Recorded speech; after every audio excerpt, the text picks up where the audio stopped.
This is a Rogue Media Network podcast.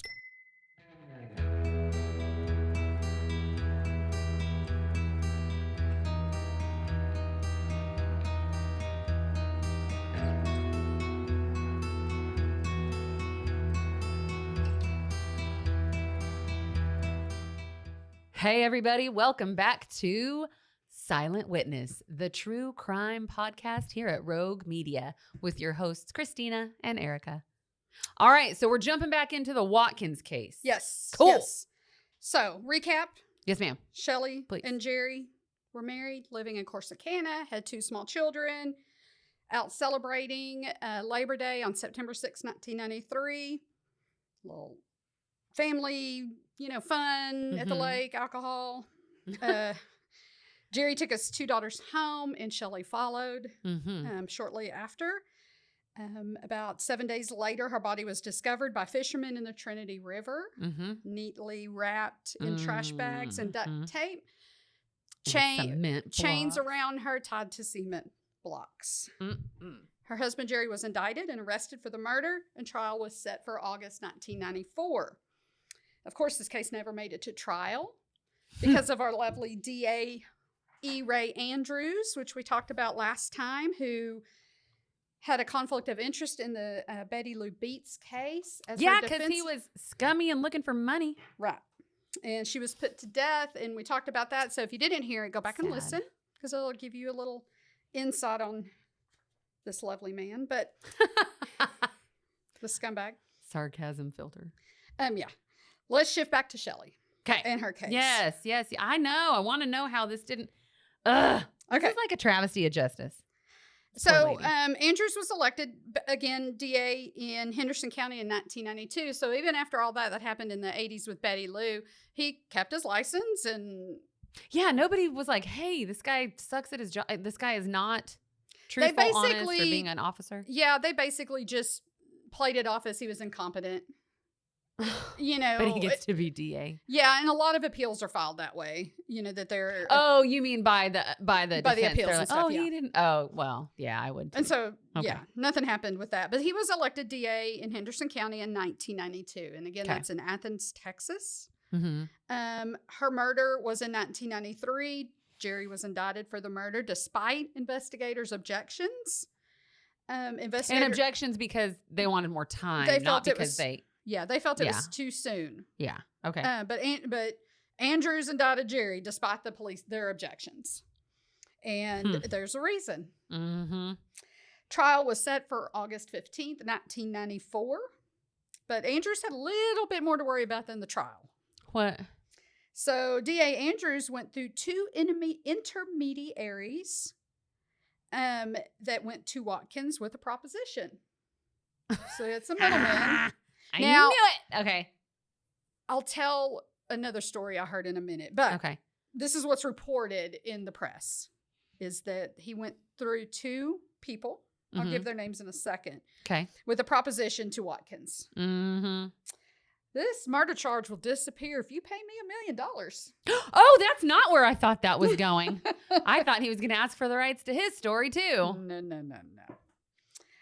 Of course. Wow. Of course, negotiations happened, and one of the middlemen, his name was John Ward, negotiated for a lesser price for $300,000. Okay. Oh, God. Well, he's a crappy negotiator. Well, $300,000, versus $1 million. Don't hire that guy. Anyway, and at some point, Watkins decided, hey, I'm gonna go talk to my attorney about this little proposition. Wow. Okay. And they contacted the feds. Good. Oh. With this was an extortion bribery scheme. Ugh. So you can see why this was taken to indictment so quickly. Dang it. He wanted money. Listen, he wanted money in Betty's he's a gambler. Case.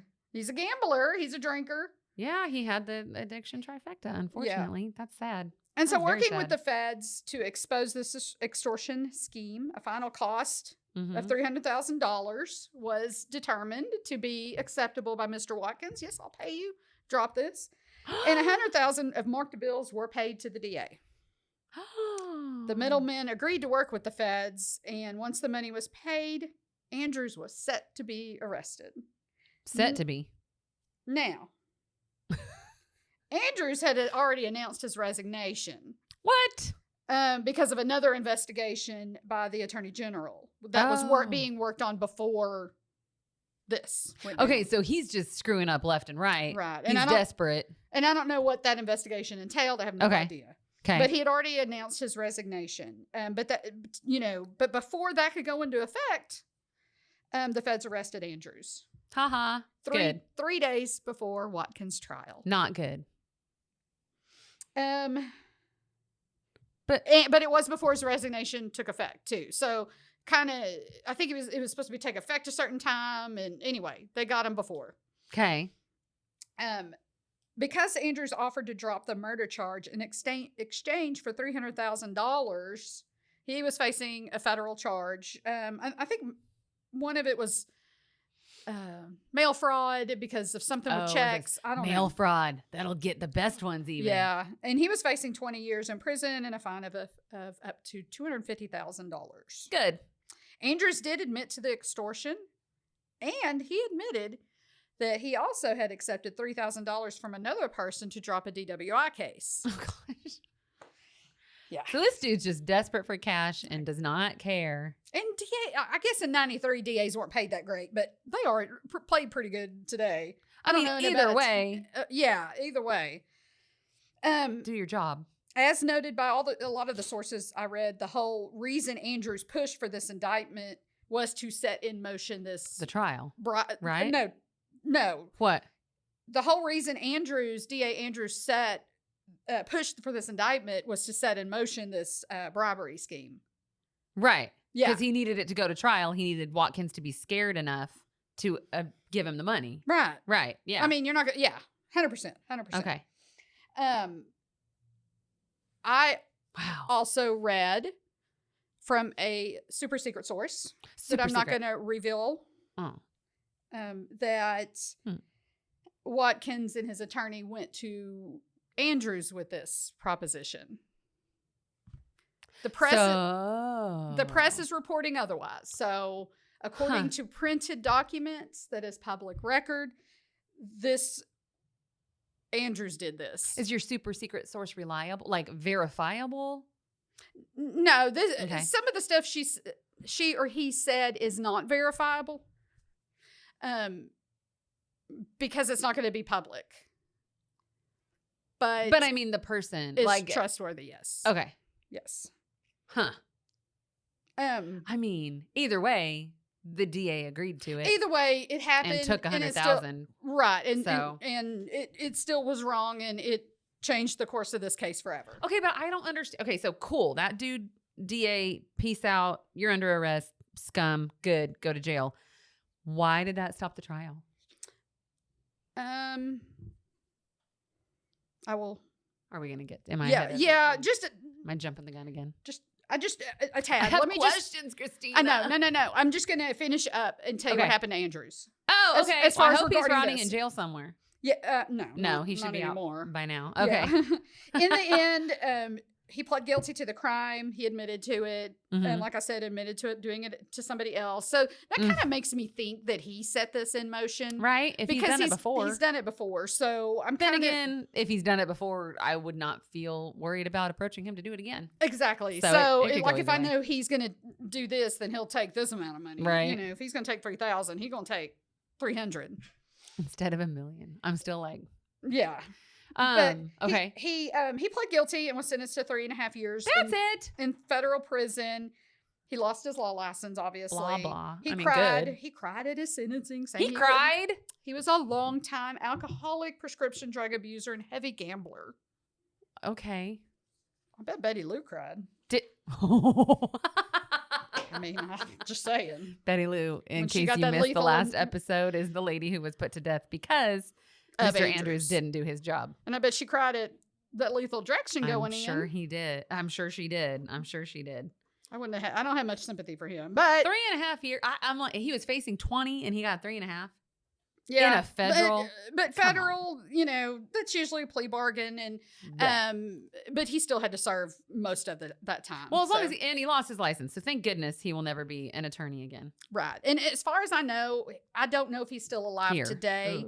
Last I could tell, he would be in his 80s now, but I had heard through sources that he could be in a nursing home or he's died. So okay, I don't know. I don't know where he's at. Do we know if he was ever in recovery? I do feel bad yes, about that. Yeah, did he make it through recovery? They put off sentencing from what I've read so he could seek treatment. Okay. Drug and alcohol treatment. Now, when he got out of prison, I don't know if he resorted to that. I know that. Well, shoot, even in prison. Right. So. Exactly. What I did read was that when he did get out, he kind of had to bunk up with a friend and he couldn't find a job. So I don't know if he resorted back. I don't know. Okay. So we don't know if recovery ever took if it place. stuck. That's too bad. Yeah. Okay. So let's go back to Mr. Watkins. Yes. So why? Zimmerman filed a motion to dismiss the indictment. Wait, remind me. Zimmerman is his attorney. Yes. Okay. He's the high-profile, expensive defense attorney out of Houston, Yeah. Watkins' attorney. Okay. He filed a motion to dismiss the murder indictment, which was signed by the judge a little bit later in August. Obviously, they had to postpone the trial because of all the drama behind the scenes. But the reason for the dismissal, the bribery case, was pushed for by the DA despite objections from the police and from law enforcement. And so the judge approved the dismissal on August 25th, 1994.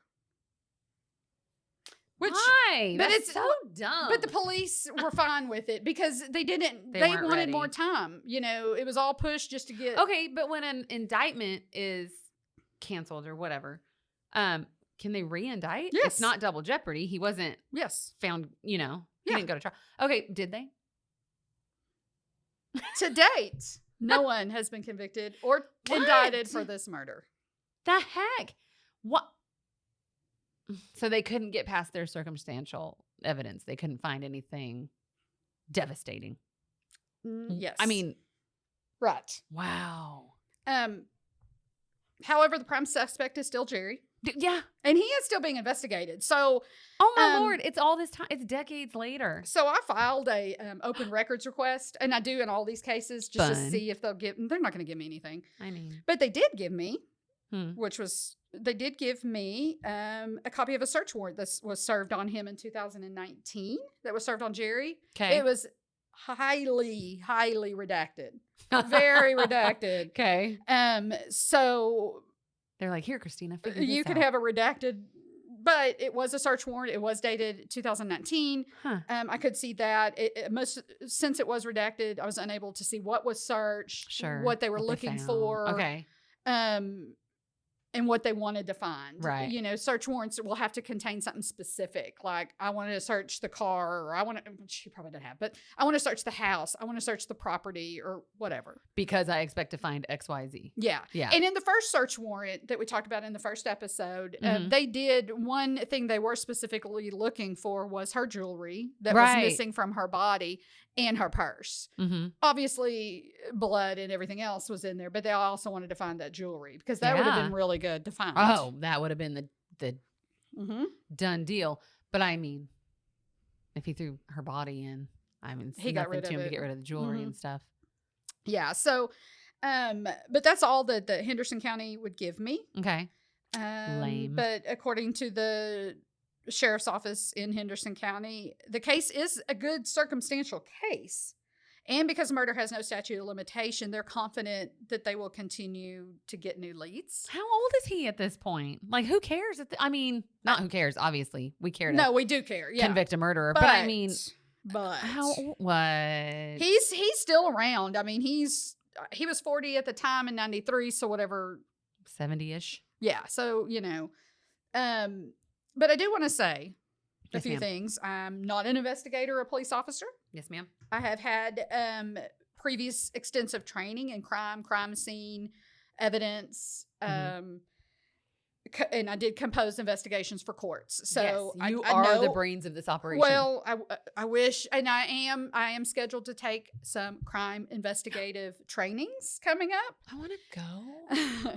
It's online, but I am hoping as my current job, I'm going to request that I go job shadow with detectives here in this town. So Hopefully that'll happen this summer. And so maybe I Can I do that? Just bring me. Just be like, my trusty sidekick must come with. Yes. But I am hoping that will help. But I do Well, okay. know a lot of this. Yes. But I say this, yes. not that I'm an expert or trying to discredit any investigator, because I'm going to review some evidence for you. Okay. Okay. And the investigators did an amazing job. They're still looking into it. The sheriff, who's retired now, he was a ranger. The former ranger. Okay. He became sheriff. Right. And this was his case, and it was important to him. And Well, it sounds like it got mucked up left and right by other people. it did. Like if Andrews hadn't stepped in there and jacked it all up, maybe they would have been able to get further with it. Right. And, they still work on it to this day. The investigators, the current sheriff, it is important. Every year they put an ad in the paper wanting leads. So it is Okay. barely out there. And I say that for a reason. But I'm just going to give. So everything that we've talked about in all of these in the previous 2 episodes and today has been well documented. Right. In public newspapers or online or whatever else I could find. Okay. So, my observations and opinions. Okay. It is my belief that he had help. Yeah, I think we both kind of kept saying they. Yeah. And the information I found out earlier before we went to before we sat record, down on the first episode? Yeah. I'll get into here in just a second. Gosh, dang it. Okay. But again, dead bodies are heavy. Okay. Of course, he could have done it himself. He could have lifted. She was petite. But he could have. But then the cement and chains added in. That's a lot of weight. Yeah, and a dead body weighs a lot, no matter how petite and tiny you are. Mm-hmm. Okay, Dead weight. That's why That's why that's a thing, an analogy. Her husband is not a big man. He's about medium build, normal height. Okay. I saw a picture of him, and I can show you in a little bit what he looks like. Again, he could have very well have done this alone, but it's my belief he had help. Okay. We have wrapping of the body. She was wrapped either at the lake where she was dumped. Okay. Likely she was wrapped beforehand. Okay. Is my belief she was wrapped beforehand, put either in a boat or on the bridge. I don't think she was tied to the chains and the cement blocks right away. She could have, that would have been done at the scene, likely. Okay. Just to make everything easily portable. Mm-hmm. Sure. Yeah. Cement blocks are heavy, so I'm assuming it's one of those cement blocks with holes. Like a big cinder block? Yeah. Mm-hmm. Yeah. And of course, chains. The chains are not going to be tiny bicycle chains. They're going to be enough where they're going to be small enough where it's going to go around her neck. And it's still heavy, like toe grade, I would think. Yeah, and I would assume tied to her feet. I cannot remember. I know I've read where, but I can't remember where specifically, so I'm not going to say. But they had to be heavier and thicker than a small chain. Sure. So all of that is going to be added weight, is what you're saying. Right. Yeah. And that could have been done in a boat Mm-hmm. and wheeled on out to the lake and dumped. Mm-hmm. It could have been over the bridge. I'm not sure where they found it, and I'm not sure how far from where the body rose. I'm not sure. Right. Well, and I also wonder how, because in the first episode you told us about the trunk lining needing to be replaced and all that. So I'm assuming at what point was she in the trunk? I'm assuming because of that she was in the trunk before she was wrapped, and maybe wrapped at a different location. Because if she was hit and blunt force trauma, which they found potentially lethal lacerations in the head, there would have been some blood. Yeah. Heads bleed. And like profusely. Right. But back to this. I assume she was put in the trunk and transported and wrapped somewhere else. Let's see. So many questions. Did anybody see her leave in the BMW to go back home? Yes. Okay. And he even said, Well, I don't believe him. Well, I don't yeah. care what he I mean, said. at the party, she, shortly thereafter went home after that. Well, I just wondered because then I was like, I wonder if in a fit of rage it happened there, and then he put her No. in the trunk and had somebody drive her home. Like how extensive is this help that he received? No. Okay, And because they fought at home. yeah, they fought that at night. home. Oh, that's right. Yeah, Okay, yeah. so she definitely made it home alive. Yeah. Okay, Um, sorry. No, that's fine. I just don't believe he did it alone. It's not sounding like it. The killer, whoever he or she is, wanted the body gone forever. She wanted just missing. Didn't expect, but if Mr. Palos, who's an officer, he would have known this, but maybe he didn't think of it either. The body was going to float to the top. And the killer couldn't have predicted that the body would float up because that's not what they wanted. They wanted the body at the bottom of the lake. They sure did. And that's was going to be her final resting place. Mm-hmm. Yeah, clearly that was the intent. Why else would you put all those chains and cement blocks? Yeah. And my assumption is he put her in the trunk, took her to a different location to wrap her. And I don't know how his property is set up. I don't know if he put her in the trunk to transport her to a shed or whatever. Sure. I don't know. But my source doesn't really think it's going to be solved. And it's probably because of the money. And I'll get into a little bit of the family dynamic. Here. Okay. He's rich. Okay. But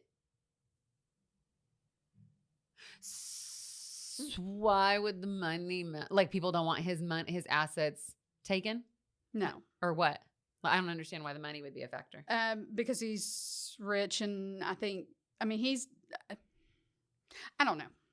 Maybe it'll make sense in a second. Okay. So when all this took place, Louis Palos, who we've talked about, lived on his property. Yes. And he was also employed by the Corsicana Police Department as a police officer. Yes. Beacon Estates is apparently off I-45 south of Corsicana. Okay. I'm not sure. But it is in Navarro County. Okay. So there was a neighbor, a lady, who her name was Carolyn Taylor, lived across the street from Jerry and Shelley. Okay. Okay. And she's no longer, she passed away. Okay. Like I last thought what you year. said was. Okay. Yeah. But Watkins, this is not anything that has been documented. Okay. And this was given to me by a source that I will not name. But Watkins and Palos were said to be in a sexual relationship. Oh, there's the twist. I don't know how true this is. This is rumor. And like I said at the beginning of this, I'm going to note if it's rumor or if it's not something that's well documented. Okay. And so this is coming from the little old lady who lived across the street? No. I mean, not that she was your source, but. No, she wasn't. No, she's dead. Right. But like. No. Well, then where's your source at the time of the murder, in Shelley either knew or was about to know about the relationship, and they think that's why they fought that night. Okay. She either recently discovered it, and then that could be why they fought. Now, Palos is to this day, from what I've been told, a deacon in the Catholic Church there in Corsicana. There's been multiple reports of sexually abusing young men. But because he was a police officer. Like, how do you go from law enforcement to what? Well, he was still doing Is that. he still okay, just deacon like on the weekends? No, How do you do that? he that's a front, obviously. Okay. And access to boys, because I think in the Catholic Church, altar boys and all that. Yeah. And so he was he had, according to reports, been sexually abusing young men, but because of his rank at the PD, it was all swept under the rug. And let me tell you, a lot of this stuff happens. It happened in the 90s. It happens today. Yeah. So that's from your source. This isn't documented anywhere. That person, he or she knows for a fact that a young male teenager took his own life because of the abuse by Palos. And that's something that is known. Okay. Ugh. Okay.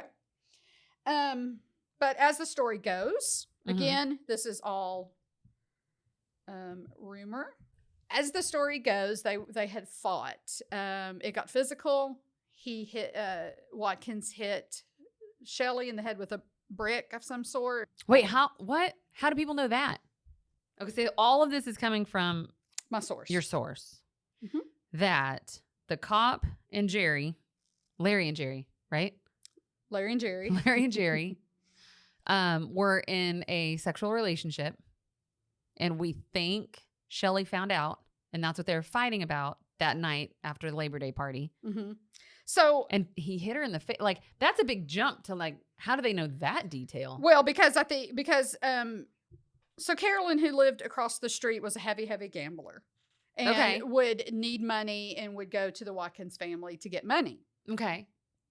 And she had a gambling problem, and she would always get herself out of debt by calling a friend. And she had admitted that the Watkins family were the ones transferring the money to her. Okay. Okay. And you'll see why in a second. Okay. But she stated that the night that all this happened on Labor Day, that there had been a terrible argument in the home with Jerry and Shelley. Okay. So she is the one who said there was an argument. Yes. Okay.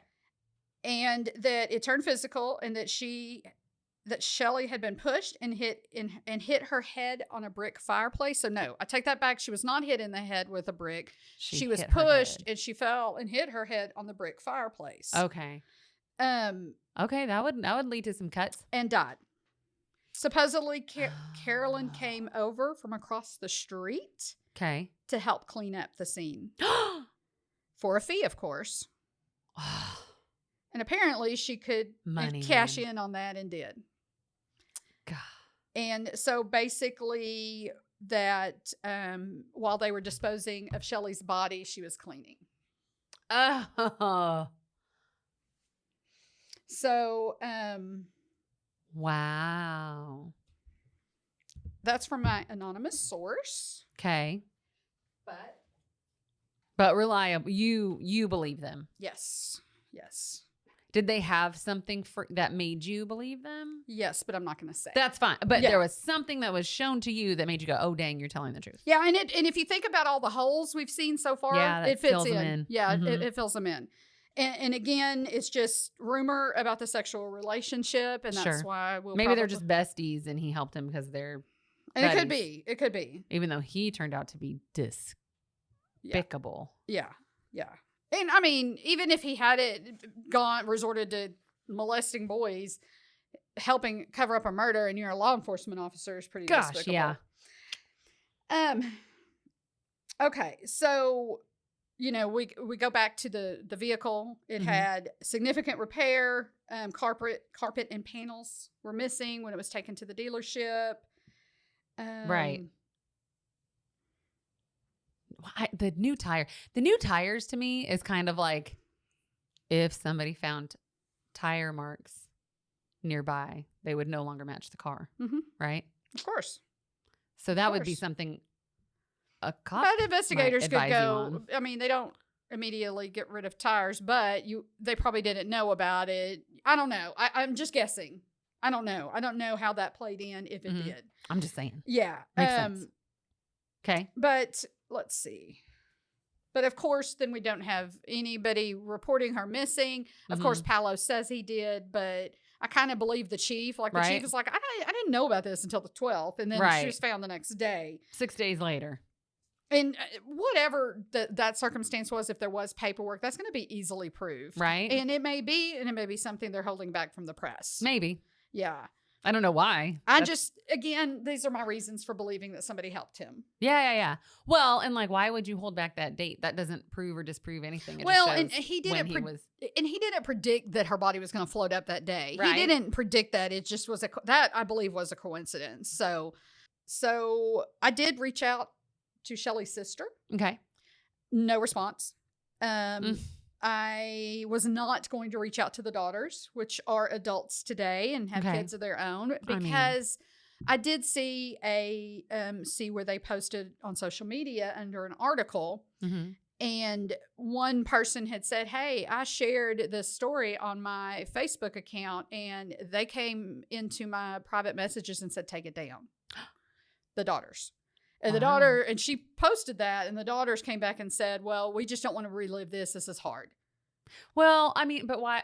What would they know anyway? They're 5 and 18 months. Yeah, they don't know anything. I'm not saying they know anything at all, but why don't you want your mom's murder solved? Oh, yeah. Yeah.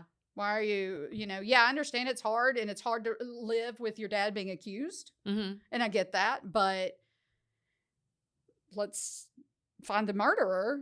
And if he didn't do it, figure out who did. Yeah. Yeah. Yeah, that is weird that you wouldn't want to find your mom's killer.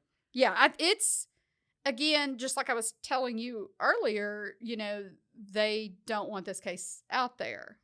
And despite that, I think it's important to get it out there. Yeah.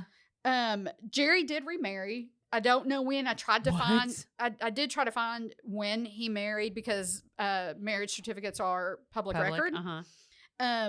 But it had to have been pretty soon after her death, because there were pictures on the daughter's social media of the new wife, from Mother's Day.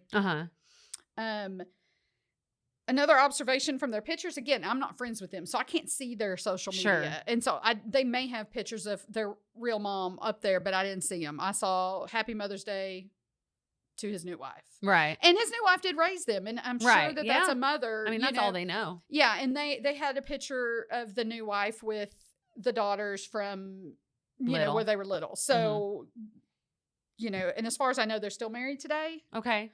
I could be wrong. And that was his fourth? His fourth, yeah. What happened to the first two? Just divorces? I don't know. That's not ever mentioned anywhere. Okay. Yeah. The family is quite wealthy today. I looked at property records. They have many property holdings in Navarro County. The main house, I'm guessing, is worth over $1 million. Okay. And that's just the county record that says that? The county record. So but it's worth more than that. But a lot of property holdings, according to the county property records. A lot of it's in trust to the daughters. Okay. And a lot of it's their businesses too. Right. I mean, I'm sure. So I don't know what they are. It doesn't say. It just says a home. There's a few homes that are in his name. And of course, I assume he's living in the $1 million one. I wouldn't think he would live in a $100,000 home if he's got $1 million home. Right. But I could be wrong. So he's gone on to have a great life. Yes. And has not pursued has he maintained his innocence? Has he said, or did he just stop talking about it? Life goes on. If this could be swept under, my feeling and belief is if this could disappear, that would be what that family wants. Why? I don't get it. Especially if you're innocent. Why wouldn't you be shouting it from the rooftops and trying to find your wife's killer? That's amazing. Is the Larry dude still around? The officer? Yes. And he's still, just like my source had said, that he still goes to that Catholic church. That he is. I don't know what the relationship is with him and Larry. I don't know. I did reach back out to the source and ask a few more questions. I haven't gotten responses of this, time. Okay. But, there's no cooperation from the family in any of these. And I assume... I do not get that.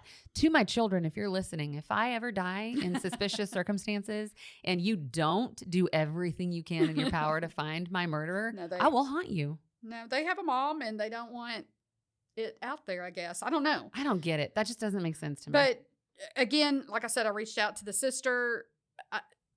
No response. Okay. And I reached out multiple times. To Shelley's sister. To Shelley's sister. And what about her parents? I mean, obviously they're probably no longer with us, but weren't they trying to figure, I mean, I would want to know who killed my daughter. Yeah. I mean, she, unless they felt like they knew. Everybody knows in that county. And that's what that post was saying. And that's what the source was saying, that it's well known. It's well known. Everybody just kind of accepts that he killed her and moved on. Yeah. And it's likely, it's unless somebody comes forward that knows. And the only other person other than Palos is dead. And that's Carolyn, who, if she was involved in it and cleaned the scene, she's dead. But, my thinking is that they, whoever it is needs to get ahead of this. Whoever knows something needs to get ahead of this. Because I can promise you, if the police get the evidence, I would bet $1 million that I don't have that if they get something and they go to them and said, okay, we got this, I would bet $1 million Jerry's going to throw Larry under the bus. Yeah. Larry did. I mean, he's clearly unscrupulous. If he's given money to his attorney to make it all go away, or to the DA. Yeah, but and aside from that, even aside from that, they still want it gone because they don't want him to go to jail, I guess. I mean, I don't know. The family does not want justice. I don't get that, which is hard because that is kind of the big premise of this show, is getting these cold cases out there to hopefully get somebody to come forward and speak, use Crime Stoppers, whatnot. And hopefully they will. Right. And my thinking is that whoever does have knowledge that is still with us needs to get ahead of this, because I can promise you Jerry's going to throw you under the bus. Yeah. And, you could be stuck up in this way more than you already are. Oh, gosh. And I could see if he did have help, whether it was Larry or somebody else, they're not going to want to come forward because they're going to be just in a lot of trouble too. But, right.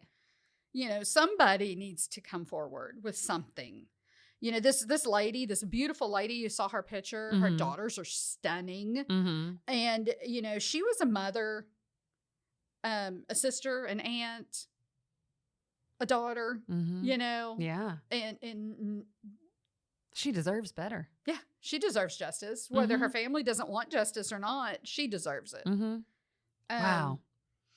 But investigators with Henderson County and the Texas Rangers are actively following up Good. on Get 'em. any and all leads in this Get 'em. case. The goal is to generate public knowledge. So maybe somebody knows something. Maybe somebody that did this told somebody, and they have that key that, hey, they told me this, and, they know something about it that the public doesn't know. Right. Where investigators would believe it. But, that's the goal, is to get this information out there to generate the leads. I'm not at all, again, when I've said this is my opinion, I've made that clear. It's not been documented. Right. I've also said the source, it could be well-known rumors. I'm not accusing Jerry and Larry of having a sexual relationship. Right. I'm just throwing it out there because that's what was stated. Sure. We're just adding to the layers. Right. And, 95% of what I've talked about has been well documented. Okay. But if you know something, please reach out to Henderson County Crime Stoppers at 800-545-8477 or contact the Henderson County Sheriff's Office at 903-675-5128. You can also reach out to the Texas Rangers. There is all Crime Stoppers tips has a reward. You can remain anonymous. Yeah. That's important. If you call Crime Stoppers or go on the Henderson County Sheriff's Office website and submit a tip through Crime Stoppers online. But contact Henderson County Sheriff's Office, Athens, Texas. Again, that number is 903-675-5128.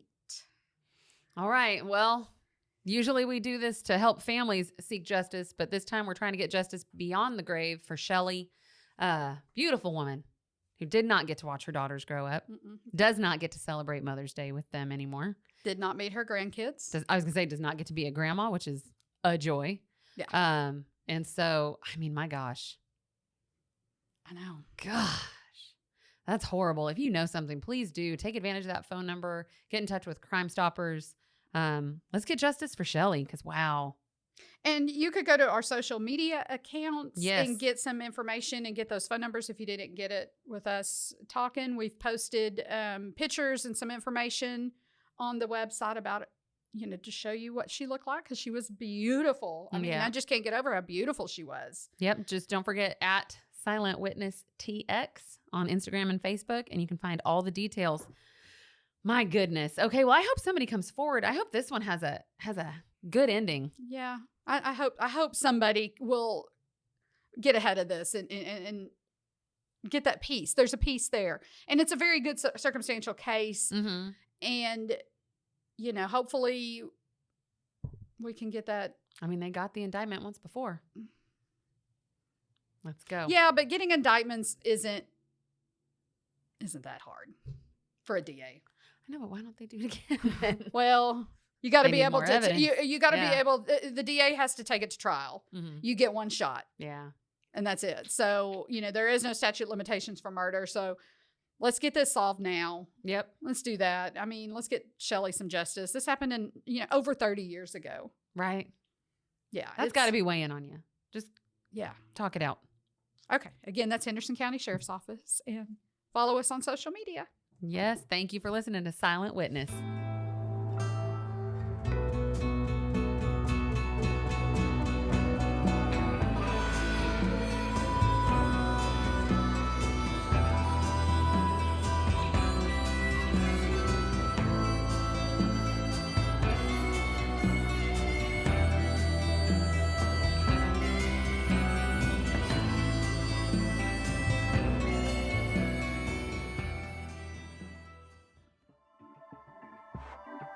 This has been a Rogue Media Network production.